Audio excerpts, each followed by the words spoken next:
Have you ever helped someone and then completely forgotten about it? Have you ever wondered if a simple act of kindness could come back to change your entire life? What if I told you that the stranger you help today might be the person who saves you tomorrow? This isn't just a feel-good story. This is about destiny, karma, and the invisible threads that connect us all in ways we can't even imagine. Picture this moment. You're walking down a busy street, rushing to get somewhere important, and you see someone struggling. Maybe they dropped their groceries. Maybe they're lost. Maybe they're having the worst day of their life. Most people walk past. Most people are too busy, too focused on their own problems, too wrapped up in their own world. But what if you stopped? What if you took just 5 minutes out of your day to help that person? Would you remember their face a week later, a month later, a year later? Probably not. But they would remember you. They would remember that moment when a stranger became their hero. This is exactly what happened in a story that will make you rethink every interaction you have with people. A story about a man who did something so simple, so ordinary, that he didn't think twice about it. He helped a woman he didn't know, in a moment when she desperately needed it, and then he went on with his life. He didn't ask for thanks. He didn't take a picture for social media. He didn't expect anything in return. He just helped because that's what good people do. And then he forgot all about it, but she didn't forget. She couldn't forget, because in that moment, when this stranger stopped to help her, he changed the trajectory of her entire life. He gave her hope when she had none. He showed her that there are still good people in this world. He proved that humanity isn't lost, and she carried that moment with her every single day, like a precious gift that she could never repay. Years passed. Both of them lived their lives, completely unaware that fate had other plans. He went through his ups and downs, his successes and failures, his moments of joy and his moments of despair. She built her life, worked hard, overcame obstacles, and became someone completely different from the struggling person he had helped that day. Neither of them knew that their paths would cross again. Neither of them could have predicted what would happen next. And then came the day when everything changed, the day when he found himself in the darkest moment of his life, the day when he needed help more than he had ever needed anything. The day when he felt completely alone, completely hopeless, completely lost. That's when she appeared. That's when the woman he had helped years ago, the woman whose face he couldn't even remember, became the person who would save his life. This story will challenge everything you think you know about kindness, about helping others, about the ripple effects of our actions. It will make you see that nothing we do is ever truly forgotten. Every act of kindness, every moment of compassion, every time we choose to help instead of walking away, we're planting seeds that might grow into something extraordinary. We're creating connections that transcend time and space. We're building a network of goodwill that might one day save us when we need it most. Before we dive deeper into this incredible story, I need you to do something important right now. Hit that like button if you believe in the power of kindness. Subscribe to this channel if you want more stories that will restore your faith in humanity. And most importantly, drop a comment below telling me about a time when you helped a stranger or when a stranger helped you. Share your story with this community because understanding the impact of our actions is what makes us better human beings. These stories matter. Your engagement matters. It helps this message reach more people who need to hear it. So please take 2 seconds right now, show your support, and let's build a community that believes in doing good. Now let's get back to this amazing story that will leave you speechless. It was a cold November evening when Marcus Chen finished his shift at the downtown electronics repair shop where he worked. The rain had been falling steadily all day, turning the city streets into rivers of grey water that reflected the neon signs and streetlights above. Marcus was tired, his back aching from bending over circuit boards and tiny screws for 10 hours straight. All he wanted was to get home, eat something warm, and maybe watch an episode of his favorite show before passing out. He pulled his jacket tighter around his shoulders and started the familiar walk to the subway station, his mind already planning the rest of his evening. That's when he saw her.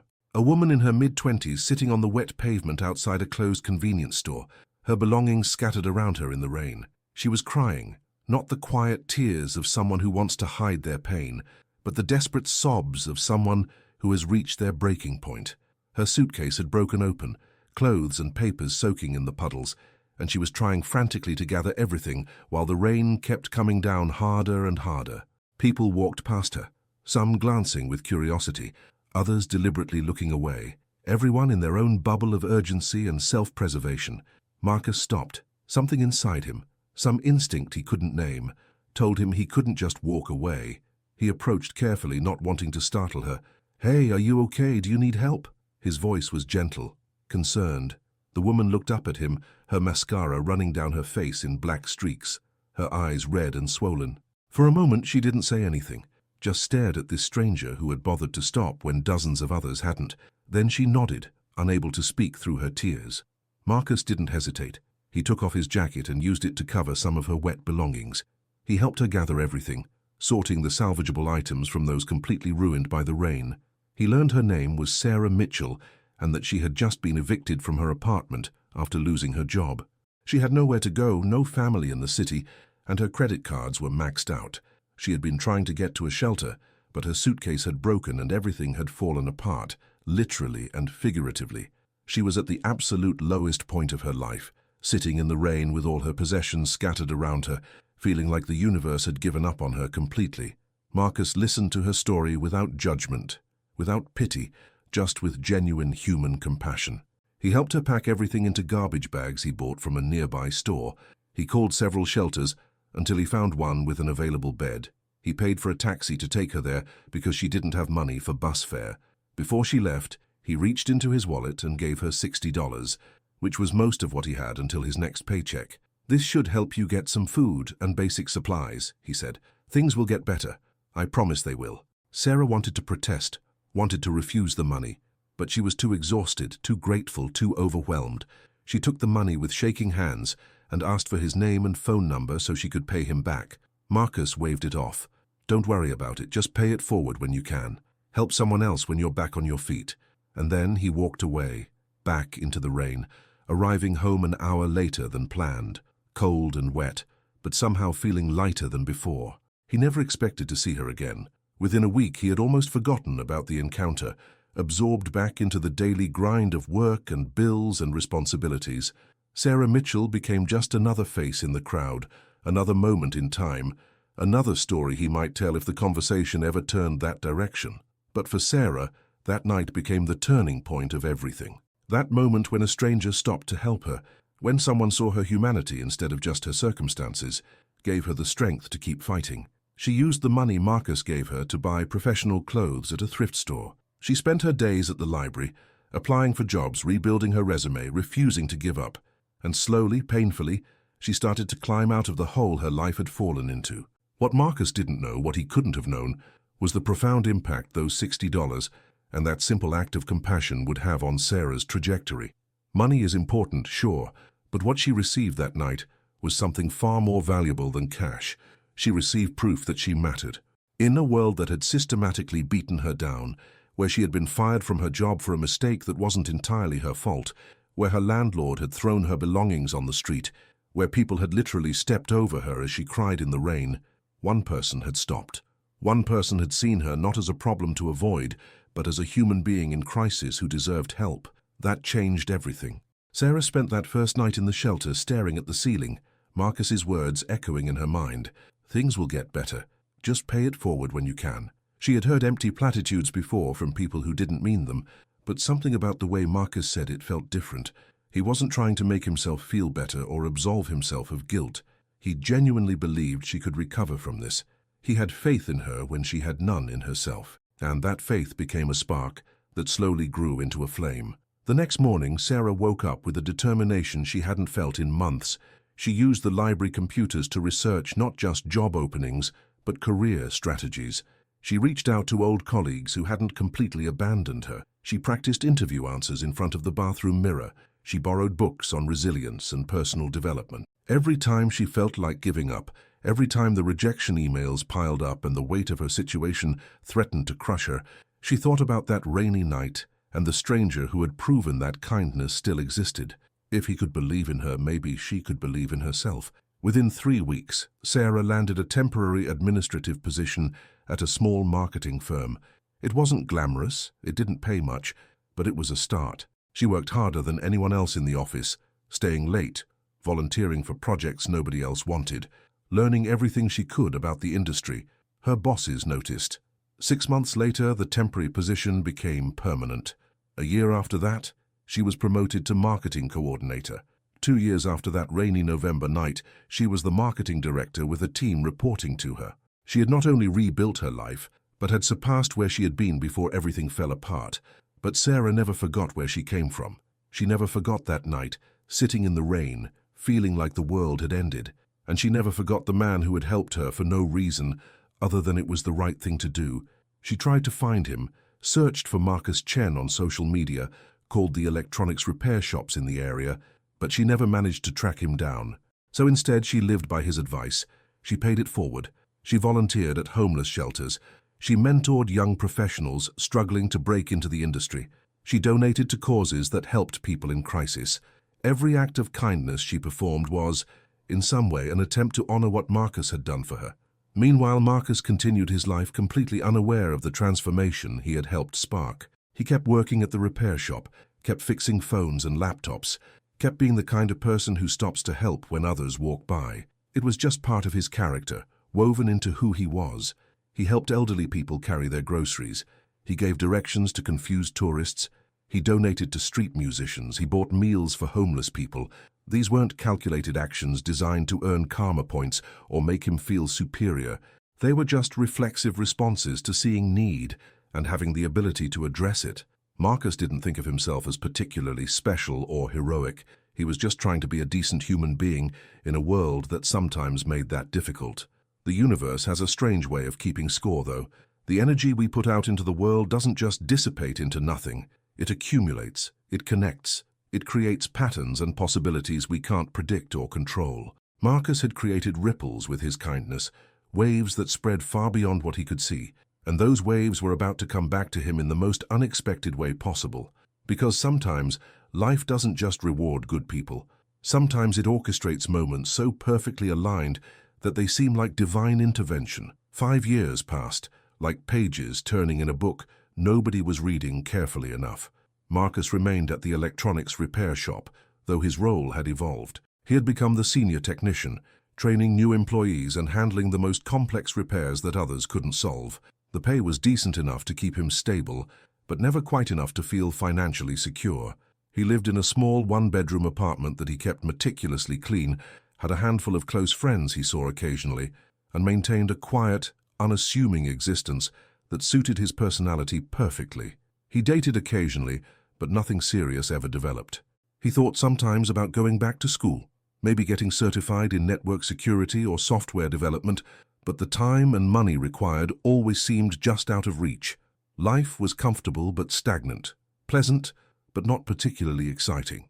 Marcus's parents had passed away when he was in his early 20s, a car accident that had left him without any immediate family. He had a cousin in another state that he exchanged holiday cards with, but that was the extent of his family connections. This isolation didn't bother him most of the time. He had learned to be self-sufficient, to find contentment in simple pleasures, to not need much from the world. But occasionally, in quiet moments late at night, he felt the weight of his aloneness. Not loneliness exactly, but an awareness that if something happened to him, there weren't many people who would notice right away. This thought didn't depress him so much as make him contemplative. It reinforced his determination to be kind to others, to make positive impacts where he could, to ensure that his existence meant something beyond just taking up space. During these 5 years, Marcus continued his pattern of small kindnesses. He helped jumpstart cars in parking lots. He donated blood every 8 weeks like clockwork. He volunteered occasionally at a community center, teaching basic electronics repair to teenagers. He wasn't keeping a list or expecting recognition. These actions were just the fabric of who he was, the natural expression of his values. If you had asked Marcus whether he considered himself a good person, he would have shrugged uncomfortably and changed the subject. He didn't think about morality in abstract terms.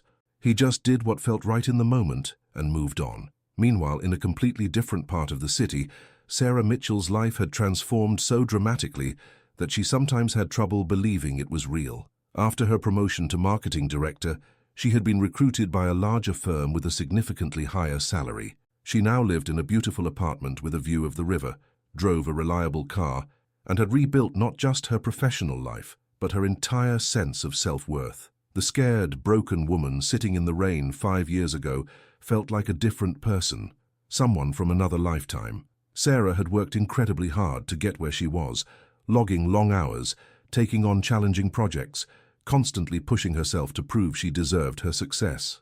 But success hadn't made Sarah forget her values. If anything, achieving stability had reinforced her commitment to helping others.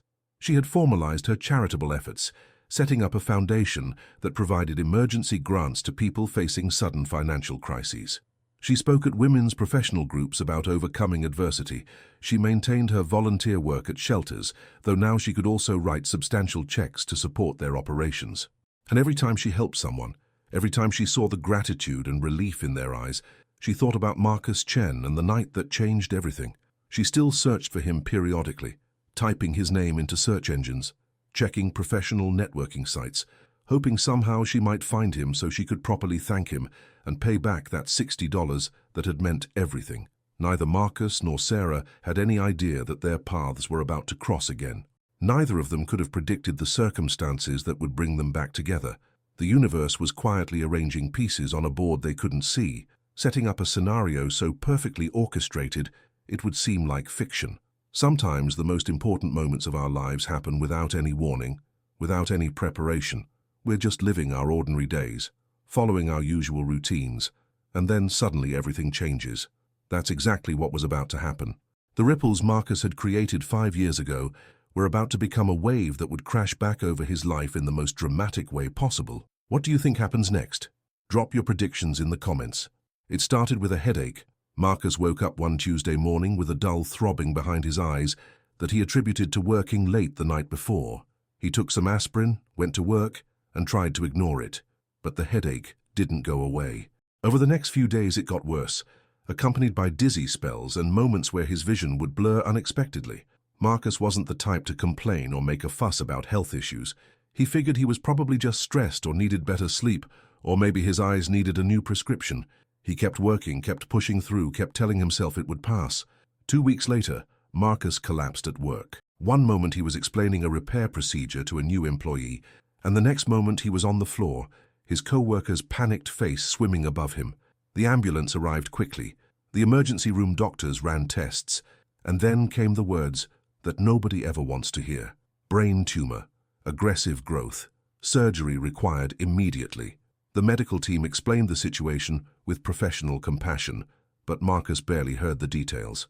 His mind had gone numb, unable to process this sudden transformation from healthy person to critical patient. How had his life gone from normal to potentially over in the span of a few hours? The surgery was scheduled for the following week. It was complicated, they explained, because of the tumor's location near critical structures. There were risks, significant risks. He might lose motor function. He might experience personality changes. He might not wake up at all. They needed him to sign consent forms acknowledging all the possibilities. Marcus signed with shaking hands, still feeling like this was happening to someone else, like he was watching a medical drama rather than living one. The cost of the surgery was astronomical, a number so large it seemed abstract. His insurance would cover most of it, but not all. He would be left with medical debt that would take decades to pay off, assuming he survived long enough to pay it. But money seemed trivial compared to survival. Marcus called his cousin, who expressed shock and sympathy but couldn't travel to be with him due to work commitments. Marcus reached out to his friends, who promised to visit when they could, but were scattered across the city with their own responsibilities. The loneliness he had occasionally felt in quiet moments suddenly became crushing. He was facing the most terrifying experience of his life, and he was facing it essentially alone. The night before his surgery, lying in his hospital bed listening to the beeps and hums of medical equipment, Marcus thought about his life. Had he made a difference? Had his existence mattered? Would anyone remember him if he didn't make it through tomorrow? He thought about all the people he had helped over the years, the strangers he had assisted without expecting anything in return, the small kindnesses that had felt insignificant at the time. Had any of it actually mattered? Marcus wasn't religious, but he found himself hoping that somehow, in some way, the good he had tried to do would count for something. Maybe karma was real. Maybe the universe kept track. Maybe all those moments would add up to tip the scales in his favor tomorrow, when his life hung in the balance. These thoughts didn't bring him peace exactly, but they gave him something to hold on to as he drifted into an uneasy sleep. The next morning arrived too quickly. Nurses prepped him for surgery with practiced efficiency. An anesthesiologist explained what to expect. A chaplain asked if he wanted prayer, which Marcus politely declined. And then came the moment when they wheeled him toward the operating room, the fluorescent lights passing overhead in a hypnotic rhythm, his heart pounding so hard he thought it might escape his chest. This was it. This was the moment that would determine whether he had a future or not. All his plans, all his hopes, all his memories came down to the skill of surgeons he had met only briefly, and the cooperation of his own fragile biology. The surgical team had been assembled carefully. There was Dr. Patel, the neurosurgeon with steady hands and 20 years of experience. There was Dr. Rodriguez, the anesthesiologist who would keep Marcus unconscious and stable. There were surgical nurses and technicians, each playing their crucial role in this high-stakes performance. And there was the hospital administrator, who had reviewed Marcus's case that morning, checking the financial arrangements, ensuring everything was properly documented. That administrator was Sarah Mitchell, though Marcus had no way of knowing it. The woman he had helped 5 years ago in the rain was now in a position to help him, and neither of them had any idea their lives were about to intersect again. How would you feel if you were in Marcus's position right now? Tell me in the comments below. Sarah Mitchell's role as hospital administrator had evolved significantly over the past year. After her success in marketing, she had been recruited by Metropolitan General Hospital to overhaul their patient relations and financial assistance programs. It was a challenging position that required both business acumen and genuine compassion, qualities Sarah had in abundance thanks to her own experiences with rock bottom. She reviewed dozens of patient cases daily, looking for opportunities to provide financial assistance, reduce billing burdens, and ensure that people in crisis received the care they needed, regardless of their ability to pay. It was meaningful work that connected directly to her values and her past. That morning, Sarah was reviewing cases flagged by her team as requiring immediate attention. She read through medical summaries and financial profiles, making decisions about aid packages and payment plans. Then she came across a file that made her pause. Marcus Chen, age 32, emergency brain surgery, limited insurance coverage, no family support system, significant medical debt incoming. The details painted a picture of someone facing a medical crisis alone, someone who would be financially devastated even if the surgery succeeded. Sarah felt the familiar pull of empathy. This was exactly the kind of case her program was designed to help. She approved an emergency assistance grant that would cover most of Marcus's remaining medical expenses. She made notes for her team to follow up with post-surgery support resources. She moved on to the next case, having made a difference in someone's life without knowing just how profound that difference would be. For Sarah, this was Tuesday. For Marcus, unconscious in the operating room, this was the moment when the universe started repaying a debt 5 years old. The surgery lasted 7 hours. Dr. Patel worked with meticulous precision, removing as much of the tumor as possible while preserving critical brain function. There were tense moments when things could have gone either way, when the surgical team held their collective breath and hoped their training was enough. But slowly, carefully, they completed the procedure. Marcus was wheeled to recovery, still unconscious, but alive. The surgery had been successful. Now came the waiting game to see how well he would recover, whether there would be lasting damage, whether his life would return to something resembling normal. Marcus woke up slowly, consciousness returning in fragments. Pain, confusion, the smell of antiseptic, voices speaking medical terminology he didn't understand. Gradually, awareness assembled itself into coherent thoughts. He was alive. He had survived. The relief was so intense it brought tears to his eyes. A nurse noticed he was awake and came over with a gentle smile. "Welcome back, Marcus. The surgery went well. You're going to be okay." Those words, simple and straightforward, felt like the most beautiful thing he had ever heard. Over the next few days, Marcus regained strength slowly. The doctors were pleased with his progress. There was no apparent motor damage, no personality changes, no catastrophic complications. He would need months of recovery and follow-up care, but the prognosis was good. He was going to live. He was going to have a future. The gratitude Marcus felt was overwhelming and difficult to articulate. He had been given a second chance, and he was determined not to waste it. Then came the conversation about finances. Marcus had been dreading this discussion, knowing that even with insurance, the bills would be crushing. But when the financial counselor came to his room, she had surprising news. "Mr. Chen, I want you to know that you've been approved for our emergency medical assistance program. The hospital is covering the majority of your remaining expenses. You'll have some bills, but nothing like what you were expecting." Marcus stared at her in disbelief. How is that possible? Who approved that? The counselor smiled. Our administrator, Sarah Mitchell. She reviews cases like yours and helps people who need it most. You're very fortunate. Sarah Mitchell. The name meant nothing to Marcus. He had no memory of ever meeting someone with that name, but he felt overwhelming gratitude toward this stranger, who had saved him from financial ruin on top of medical crisis. Is there any way I could thank her? Meet her to say thank you in person? The counselor nodded. I can arrange that. She usually does rounds meeting patients who've received assistance. I'll let her know you'd like to speak with her. Marcus settled back into his pillows, marveling at this unexpected kindness from someone he didn't even know. What are the odds that two people could save each other without realizing it? Share your thoughts below. 2 days later, Sarah Mitchell walked into Marcus Chen's hospital room with a warm, professional smile and a tablet containing his case information. She was dressed in business attire, her hair pulled back neatly, carrying herself with the confidence of someone who had fought hard for their success and knew their value. She extended her hand as she approached his bed. Mr. Chen, I'm Sarah Mitchell, the hospital administrator.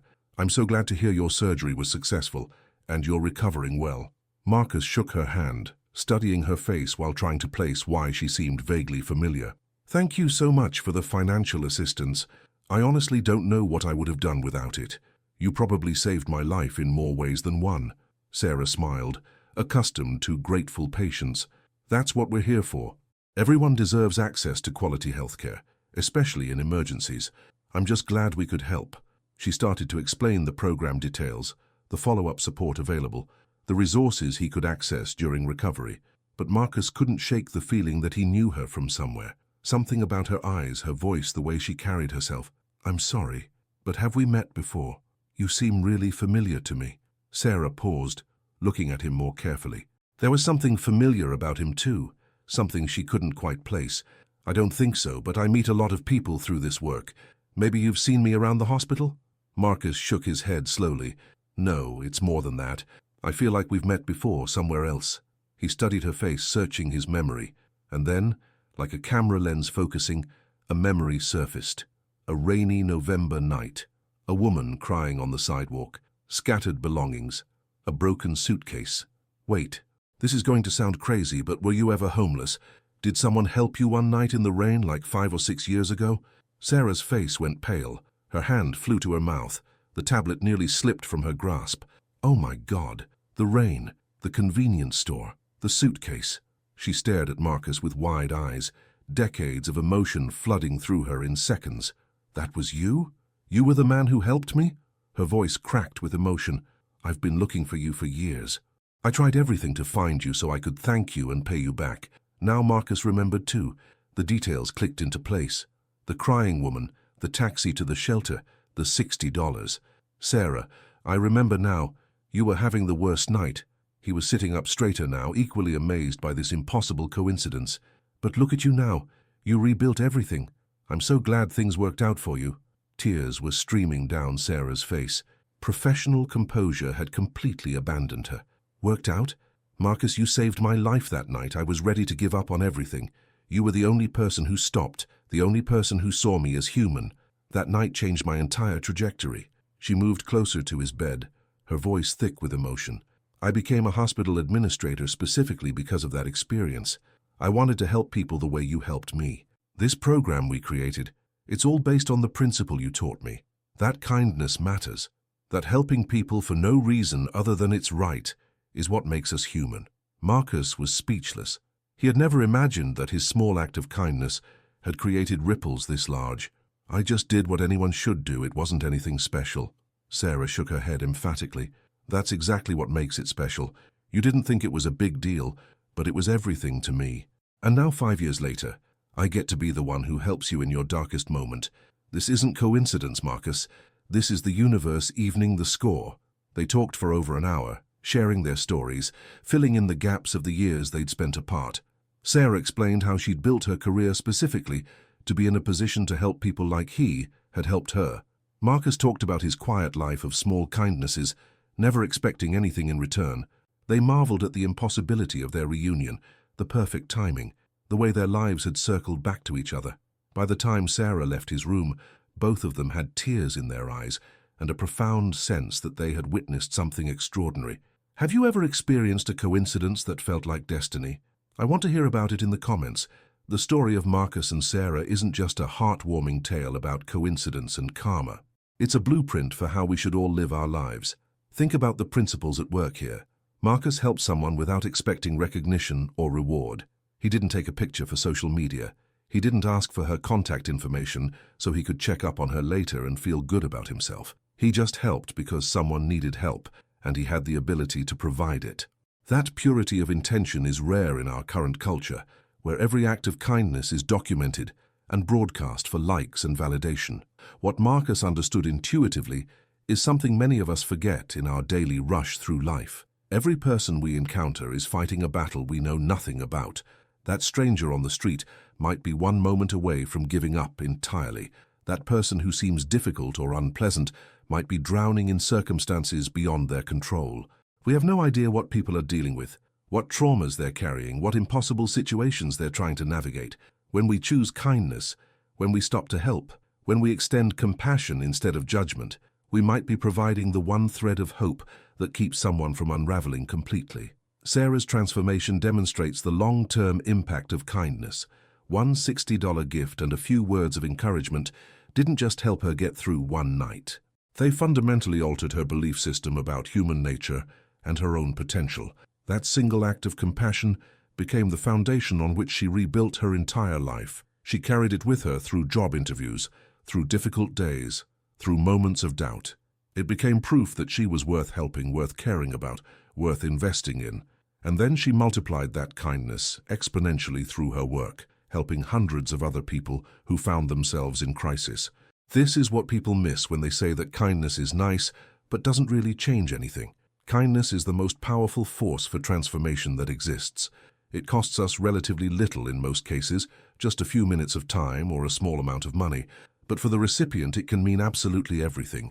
It can be the difference between giving up and keeping going. It can be the spark that ignites a complete life transformation. It can create ripples that spread far beyond what we can see or measure. The reunion between Marcus and Sarah also teaches us about the interconnectedness of human experience. We like to think of ourselves as independent individuals, but we're all part of an intricate web of relationships and influences. The stranger you help today might become your doctor tomorrow. The person you're kind to in the grocery store might be the hiring manager at your dream job next year. The child you encourage might grow up to invent something that changes the world. We cannot predict the consequences of our actions, but we can trust that good actions create good ripples. What's particularly powerful about this story is that both Marcus and Sarah embodied these principles. Marcus helped without expecting anything back. Sarah received help and then dedicated her life to paying it forward. Neither of them was keeping score or trying to manipulate karma in their favor. They were simply living according to their values, treating people with dignity and compassion, believing that how we treat each other matters. And when the universe brought them back together at exactly the right moment, it validated everything they believed about the importance of kindness. This isn't a religious message, though people of faith might see divine intervention at work. This isn't about karma in the mystical sense, though that framework applies. This is about the fundamental reality that our actions have consequences, that the energy we put into the world doesn't disappear, and that treating people well creates a better world for everyone, including ourselves. We don't help people because we expect direct rewards. We help people because that's what good humans do. But sometimes, in ways we never could have predicted, that goodness comes back to us when we need it most.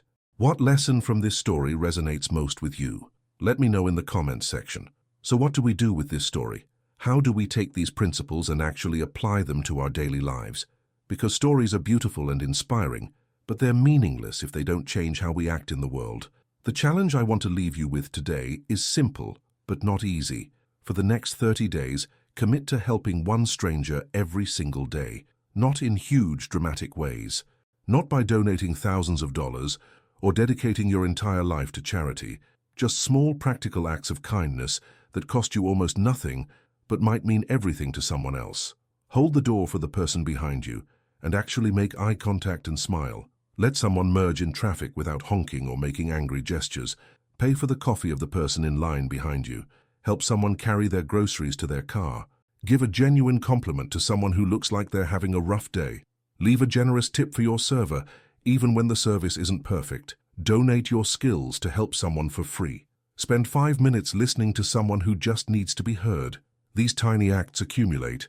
They create patterns, they change who you are as a person and how you move through the world. Here's what I've learned from studying stories like Marcus and Sarah's. When you make kindness a habit, when you actively look for opportunities to help people, something shifts inside you. You start to notice things you used to miss. You become more attuned to others' emotions and needs. You feel more connected to the human family instead of isolated in your own bubble. And paradoxically, even though you're giving more of yourself away, you end up feeling fuller, more purposeful, more alive. Kindness isn't a drain on your resources.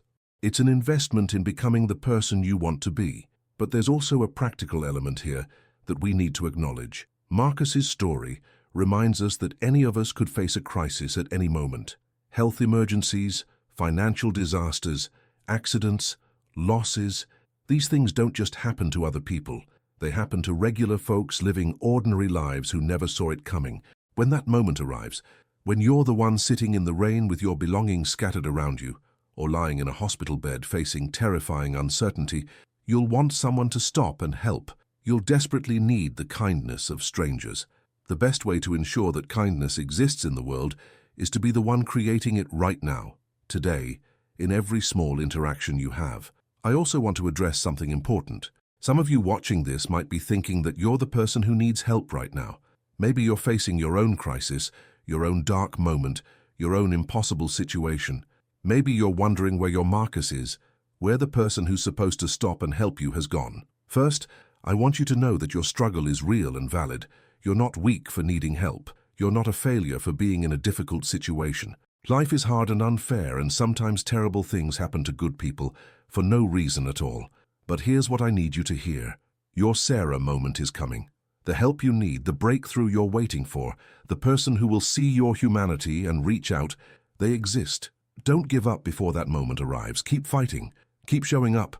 Keep believing that things can get better. Because Sarah's story teaches us that rock bottom isn't the end. It's just a place you pass through on the way to somewhere better. The woman who was crying in the rain with a broken suitcase became a hospital administrator who saves lives. Your transformation is possible too. To everyone watching this, I have one final request. Share this video with someone who needs to hear it today. Maybe it's someone who's struggling and needs hope. Maybe it's someone who's forgotten the importance of kindness.